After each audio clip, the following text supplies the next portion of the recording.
to me, if a company's gone to the trouble of hiring you and promoting you, giving you the leadership skills to move ahead, they've got an investment in you. The investment has got to be in you being your best self and speaking your mind. If they are invested in you so that you will just say yes, sir, whenever anybody asks you a question, they're really wasting their money.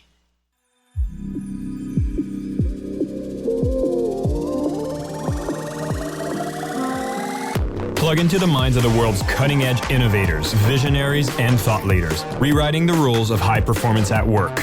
It's your time to make an impact. I am your host, Jason Campbell, and this is Superhumans at Work, a Mind Valley podcast.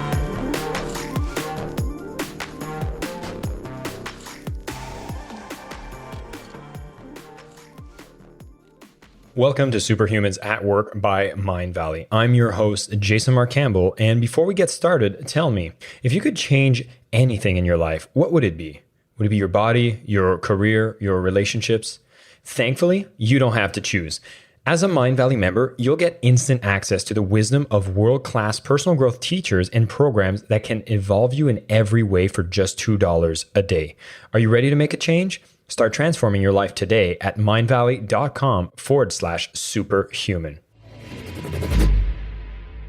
Hi, everybody. This is Jason Mark Campbell. Welcome back to Superhumans at Work. Today, I have an award-winning speechwriter, a strategic messaging consultant, and an executive writing expert who's going to come and share with us some ideas of maybe something you've struggled with in the workplace. Well, we work with a lot of people and we have, different hierarchies. Maybe we have some certain bosses, might have some little frictions. But when these people are in a position of power, how do you find yourself in a position to be able to speak up, speak your mind, really to push projects forward, maybe to highlight issues that are happening? Sometimes it could be things that you really have the bottom line of the company in mind, but you're hesitating to speak your mind because there are different power dynamics within the workplace. Well, Elaine Bennett is going to be here to share some of these ideas that we can use to be better at speaking up in the workplace, because our world needs a lot more people speaking what needs to be said so we can fix issues that exist and make the world a better place in the process. Now, Elaine is the CEO of Bennett Inc. Coaching and Development, where she empowers people to improve their own communication skills, keys to advancing in business. She writes speeches for Fortune 100 companies executive, and she also crafts high-scoring submissions for Fortune's Best Companies to Work For survey. She has had a chance to work in diversity, equality, and inclusion. She won a Cicero Award for Best Written Speech on Diversity, has done a TED Talks, and she's here to share us more about how to speak up in the workplace. Elaine, welcome to the show. Hi, Jason. It's nice to be here. Well, I wanted to get right into it with, speaking up in the workplace could be a difficult topic to face. It seems like one of those topics where at face value, if someone says, hey, you should speak up in the workplace, I'm like, yeah, of course, no problem. Logically, that makes sense. But what does the reality look like, and why would we think it's so difficult to speak our mind? Well, I think especially for women, we tend to get ignored in many settings. And so we need allies to amplify our voices, whether it's other women saying, oh, yes, that idea that Elaine just articulated is really, really good. I think we should think about that. Or certainly men could do the same.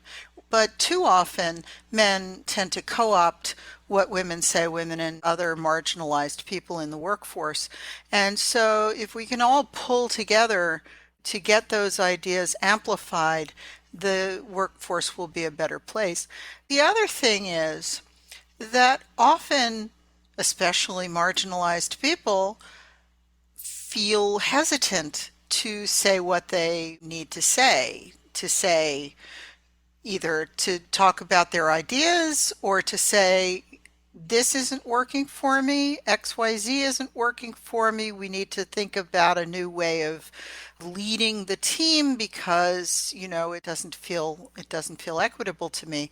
And it's hard to speak, the old saying, to speak truth to power. It's hard to do that, especially if you've got, a mortgage payment riding on it.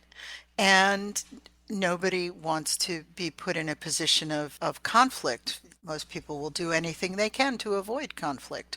So the idea I want to get across to people is that speaking the truth is never the wrong thing. If you are speaking the truth in standing in your heart space and speaking the truth without acrimony, without hatred, or that's too strong a word generally for business, I hope. But if you are just doing it out of the desire to make things better, then speak your truth. That's all we have, you know? And the more we hide what's true for us, the worse outcome business is going to get. I have a client who was a sort of CFO type person, and she's under the CFO, and she went to a big meeting where they were going to review some financials, and she opened up the deck and saw that somebody had made a $7 million mistake in the financials, and that in fact the company was going to lose $7 million if they went through with this initiative. And she said, excuse me, there's a big mistake in this deck. And instead of stopping and saying, hey, where is it? Show us, they ignored her and ignored the information she was giving them. And guess what? They lost $7 million. And then they lost her because she quit.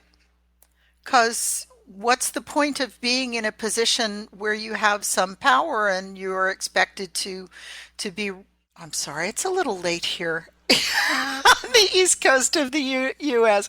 If you're in a position where you're expected to be responsible and people are ignoring you, how can you stay? So the company lost a really valuable employee, and all she was trying to do was speak the truth. This idea of speaking the truth seems so simple, but then there's always these complications we create as little humans, right? I'm going to want to pick a bit at that. You've had a chance to work in an environment which was actually on Wall Street for, I think it was 25 years ago, which again will speak of, high authority figures, high powered, particularly male figures that are very unagreeable. Yes. And you came in, and especially as a woman, must be more difficult because it'll be, a lot of egos that are at play. As you see the world shaping up right now, there's definitely been some major improvements happening. And so we're still seeing this, though. What do you think is holding back the progress that we'd want to see to take it to the next level? Well, there have been some improvements, and companies know that they need to hire and promote women and other marginalized groups, but they don't always follow through in a way that will achieve the outcome that they say that they want to achieve. So I'm hearing now companies say, well, we have a goal to be 50% female leadership by 2025. And I'm like, what are you doing between now and 2025?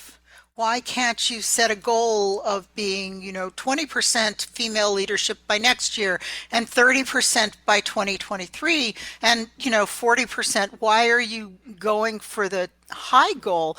And in many cases, I have to say, I'm very sorry to say, but in many cases, I think these companies are just kicking the can down the road and hoping that people will forget about it. You set measurable goals, right? The SMART goals. If you actually want to have progress, then you do this as an entrepreneur and you do this as a business. If you really want to create something, you set a goal to do it. And you don't set a goal to do it in 5 years. You set a goal to do it next quarter or next half or the next year at the very latest. So look at the goals that these companies have gone public with and be very critical, be very, very analytical about looking at what they've said. Deloitte released a really remarkable diversity, equity, and inclusion report earlier this year, maybe, and they really went into some serious detail about where they are and where their shortcomings are. and they have lots of shortcomings in terms of the diversity of their various departments and the various levels of leadership. But they were very transparent with their numbers, remarkably transparent with their numbers. And they've committed to releasing the report again next year. So I expect to see some growth there. But they're not saying, and obviously they have an overarching goal to achieve some meaningful change, but they're not saying, come back in 5 years and we'll tell you what we've done. Well, if we want to set some realistic goals, of course, we have to break it down. So I definitely agree with that. I was going to dive into a little bit more of ways of us for speaking up and this seeking the truth, right? Yeah. Because, I'm a big fan of Ken Wilber. He's a man who speaks about integral theory, and he speaks about how truth is, there's always truth, but it's always partial, right? There's always perspective. And so I was going to ask you, when you're in the workplace and you want to speak up your mind, often we'll be coming from a place where we feel our ideas are really good ideas and we speak up, maybe our ideas get rejected because somebody's coming from a different perspective. So I was going to ask you, what are things that I could do whenever I do want to speak up so that I can feel more prepared to be able to face the arguments and to be understanding that my own biases might be in play, whether it's me being in a position where I'm taking advantage of power or me being in a position where I'm playing a victim as well. Yeah, don't play a victim. That's the first thing. Even if you're not the person in the room with the most power, don't think of yourself as powerless because you have your brain that got you into that room to begin with, and you've got your ideas. Now, you're not going to get anywhere in business or in life if you don't accept feedback. And I know this as a writer, right? I write something for someone and they say, that's not quite how I would say it, or in an extreme case, that's not what I want to say at all. And then I have to, that happened to me, my first client. I was just, and I realized then that it's not about me, it's about him. It was about, what he wanted to say. And if the thing he told me at first wasn't what he wanted to say, then I would write what he wanted to say. But anyway, everybody has perspective. Most people, hopefully all of the people on your team in business, are smart and have their own perspectives that they can contribute to making your idea something that will really benefit the organization and add value. So speak clearly, deliver your information, your ideas. Don't expect that everybody's going to fall down and say, "Oh my God, that's the most amazing idea I've ever heard." But, be prepared to get some feedback. Take the feedback in without making it about you. It's not about you or your thinking or your acumen. It's about the idea, making the idea better for the organization. Yeah, I like this idea because, we speak about being able to speak our truth and, we have to also face the truth that'll come back when we speak up, right? So there's a bit of a courage that's required. I mean, if I'm going into a room and I'm going to make a statement, say I'm speaking about, I think I've seen a $7 million loss, to use that example. But then somebody's like, someone could find maybe an error in your calculations. You have to be ready to receive truthful feedback. What do you see is the world or the state right now in the workplace for people's ability to receive feedback accurately? And do you have any tips for us to be a bit more resilient to this thing that usually hits our ego? Yeah, well, that's the thing. It's the ego. So from my perspective as a speechwriter or a message strategist, if I come up with an idea and I take it to my client and I say, I think you should push this message out. I think this is the right message for your brand and for where you want to be and whatever. I don't know everything about their business. I know hopefully a lot about their business because I'm not going to come up with a message in a vacuum. But they'll have some perspective. Oh, we tried that 10 years ago and it didn't work. Well, why didn't it work? Was it the execution? Was it the idea? Was it pushback from other stakeholders? And so you take it apart and you look at it, but you have to, it's not like rebuilding an engine. where you can, a car engine, where you can have a diagram of what parts go where and how they all work together. And there's only one way to put that engine together to make it work. When you're dealing in the realm of ideas, there are lots of ways to put the idea together and put the messaging together and disseminate the messaging that will make it work. And maybe somebody knows more about a certain, I don't know, social media place than I do. And so I have to listen. How will this work on that new app? How will it work on, TikTok? I know nothing about TikTok, but I'm sure that there are some businesses whose messages would work really well on TikTok, depending on the audience that you're trying to reach and what you're trying to do with your messaging. So if somebody knows more about that, I am all ears. And if somebody wants to adjust the wording or, we think about how we want to say it, that's collaboration is what makes things beautiful. Before we continue, I just want to tell you a little bit about Mindvalley membership. For all of you personal development junkies like me out there, growing in one area of your life just isn't enough. And that's why we made Mindvalley membership, to bring you the best personal growth programs on the planet so you can evolve every day in every way. Whether you want to get crazy fit, build a business, or manifest more money in your life, there's a quest for that. And now you can access every single one for just $2 a day. So if you're striving to become the best self and live the life you deserve, try out Mindvalley membership at mindvalley.com/superhuman. I love it. And for all of you listening, I just want to recap a bit of the things we talked about so far. This whole idea of being able to speak up can be a little daunting, especially when it can come with serious consequences. If you are in a position where you're reporting to your superiors, maybe things that wouldn't be nice to hear. I love the example Elaine mentioned of her client where basically reporting there's an error in the calculations resulting in $7 million in a loss being ignored. The company lost the money and lost a key employee in the process. But a lot of times you might be in a position where you are hesitant to speak up, you don't speak up, these things happen, and then you wash your hands without taking that responsibility. Elaine here speaking a lot about the truth is really what you want to focus on to the best of your abilities.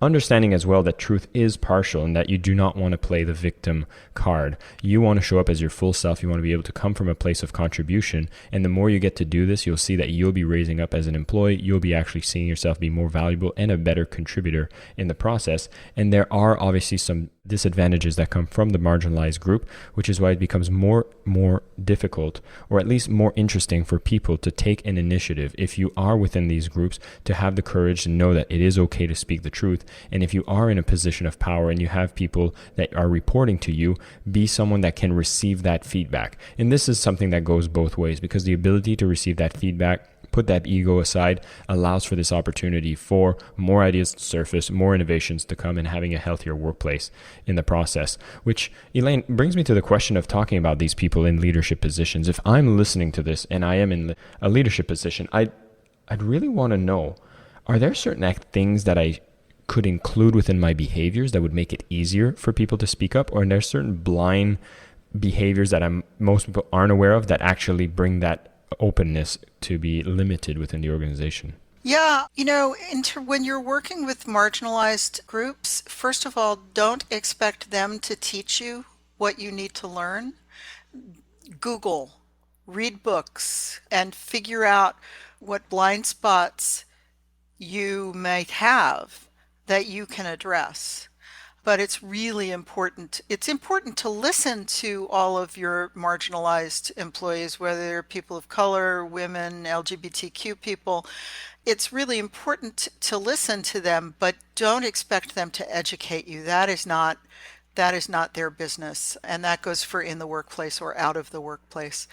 I think one of the challenges of being in business is that we have to have a hard shell, right? We can't crumble at the first sign of adversity, right? You don't get to be a leader in business without being able to take some blows, right? And so we have that hard shell around our egos, and we think that we need to to be this person all the time who is wearing the superhero outfit and standing strong. And the truth is, nobody believes that that's who you are all the time, right? You might have moments of being that way 10% of the time. You might have an experience where you led your team through a really difficult challenge and you emerged and everybody was so happy to follow you. That kind of superhero moment. But the truth is, nobody's a superhero all the time. And so being okay, I'll say the word vulnerable, right? I'll say the F word too. Talking about your failures makes you more relatable to people. And so if somebody, somebody on your team went through something that didn't work out quite as well as it should have, sit in the next meeting and say, Jason, I understand how you feel right now because 10 years ago when I was trying to do this thing and I thought for sure it was going to work out and it didn't work out and I was devastated. And I imagine you might be feeling devastated too. But the important thing is to learn from the failures. And what I learned from that particular instant was XYZ. Yeah, I love that because, I've been in this position of leadership where I felt like I needed to keep this hard shell, not necessarily the most successful venture. And I find it interesting that you've actually written speeches for a lot of high, powerful executives. And this whole idea, and I know you've used the V word, the vulnerability, but can you talk about what made those successful speeches usually? Was it because you'd add these elements of humbleness into it? And I think that speaks a lot to how we should maybe change the way we usually communicate in the workplace. Yes. I mean, as I said, nobody believes that you're a success 24/7. It just, that doesn't happen in the world because you're a human being. And so sometimes when I start working with a new client or a new company, I have to educate them about why they want to be, if not vulnerable, because that's a word that gets a lot of people scared, but why they want to talk about their failures. And the truth is that everybody knows, they might not know exactly what the failures are, but everybody knows you've had some failures. So it makes you more relatable. And if you can be honest about the things that didn't work, it gives you permission to shout about your successes. How boring would it be to hear somebody give a speech saying, this was a success and this was a success and I did this and I did that and here I am, the CEO of the company, and aren't I wonderful? You would hate that person. Within the first 5 minutes, you would want to be throwing things at the stage. So let the audience know where you come from. And then you can talk about where you are. And I don't mean, I was born in a log cabin or whatever, but just the, I nearly flunked out of business school, or, I didn't nearly flunk out of business school because I never applied to business school, but somebody who had been to business school might have a story about, how the statistics class almost knocked me out of business school, but, I persisted, and then I turned into the CFO and I caught a $7 million loss before it happened. I feel like that story is close to heart. I think that client might have went through something similar. But, Elaine, I have to add to that because you're right. I mean, we seem to relate a lot more with other people's failures, life journeys. For me, I do get some compliments around my ability to speak publicly, but I always refer to the time when I was in university. You mentioned business school, so now I'm triggered and thinking back when I had to teach or I had to do a project when I presented in front of the class, and I would shake so much holding a piece of paper. You would hear it crimpling. I know you train a lot of people with public speaking fear, and we've all had it.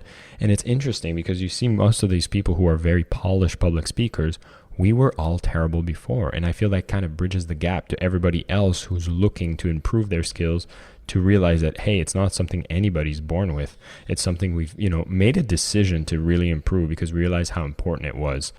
Which brings it back to one of the final questions that I was going to say is, as somebody who decides to speak more truth, to speak up in the workplace, whether it's as a position of leadership to speak up more about their truth around their failures, or if it's somebody that's looking to share their ideas, to drive innovations, to bring improvements, but have that fear of speaking up, that decide to take that bold action and speak their truth when things are wrong without fearing that, the messenger will be responsible for the issues that are happening. What does that look like? Like if I'm starting to speak up, and in the example that you said, that lady ended up leaving that employment when she decided to speak up, but what did her future look like, and what could the future look like for people who make that decision to speak up more? Well, she's a consultant now, and she talks to companies about how not to do that to their valued employees. So there's always some flexibility you need to have in your career, whether you're working for a business or whether you're an entrepreneur. Go with the flow and have the courage to make your own way if you want to, or to find another employer who will listen to you, because everybody deserves to be listened to. And to me, if a company's gone to the trouble of hiring you and promoting you, giving you the leadership skills to move ahead, they've got an investment in you. The investment has got to be in you being your best self and speaking your mind. If they are invested in you so that you will just say yes, sir, whenever anybody asks you a question, they're really wasting their money. Do you want somebody who's just going to say yes to everything you say, or do you want somebody who's going to challenge you respectfully and help make things better? I mean, a lot of the things that companies have started adding to their pile of diverse qualities that they look for is diverse ways of thinking, which, I feel like is partly just a way of getting around saying we don't have enough people of color or LGBTQ people, but hey, all the white people we hired, they think differently than each other. But it's true, products are better when they're developed by diverse teams. Thoughts are better when they're developed by people who don't think exactly the same way. So if you want your company to be the best, you've got to be willing to listen when people speak, and especially to reward people who speak courageously, whether you agree with them or not. You don't want to shut down that innovation and creativity in your people. And I think that's one of the key things is we write on those, job descriptions that we want diverse thinking. But again, speaking to the feedback that you mentioned earlier, as soon as someone presents something with a different perspective, that means it could make you wrong. Are you ready to accept that? Can you be humble in the investigation? Can you have this air of curiosity to ask better questions and really take that feedback and see if you can dig deeper to ensure that it's coming from the right place, and you might find the innovation you've been looking for the whole time. Elaine, thank you so much for your time. Absolutely. Actually, I wanted to know, did you want to add one more thing? Well, I just, you might be wrong, you said. I think, don't think of it as you might be wrong if someone disagrees with you or someone adds a perspective that's not native to you. It just means you might have some learning to do, and that's not wrong.